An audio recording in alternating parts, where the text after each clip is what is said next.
Next up we have Nikhil Amazo, who is an activist and a volunteer organizer with Jobs with Justice. Step away. Come on up.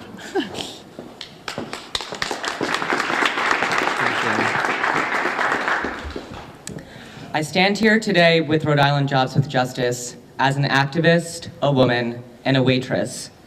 The fight for a $15 minimum wage has been a long and hard battle both in Rhode Island and across the country. We can't spend any more time deliberating on the topic. Servers are working themselves to death.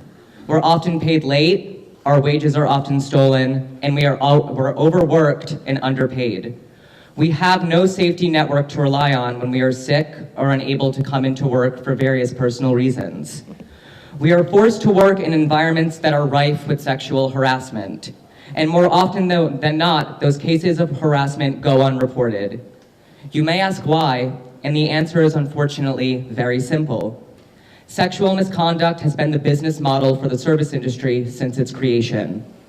We cannot advocate for a $15 minimum wage without including service workers and tipped workers in the conversation. Half of tipped workers are dependent on public assistance like food stamps. 70% of us are women. Raising the minimum wage is about dignity. It's about valuing women's work.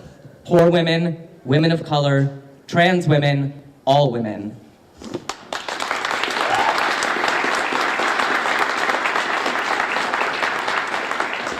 It's about finally taking steps that give service workers a safety network that we can depend on when we speak out about the injustices we face. We have no protection in the workplace, but that is changing. As I speak, there is a movement building in Providence that is fighting to organize service workers. We have to address the fact that tipped workers are 3 times more likely to live in poverty. And with the recent decision by President Trump to allow our bosses to take our tips, which will take $5.8 billion out of the pockets like workers like myself, more of us will be pushed into poverty. We will not be carved out and our voices will be heard.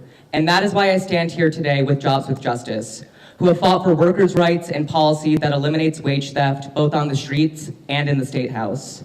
Thank you for offering me space today to speak on behalf of an often voiceless and underrepresented group of workers.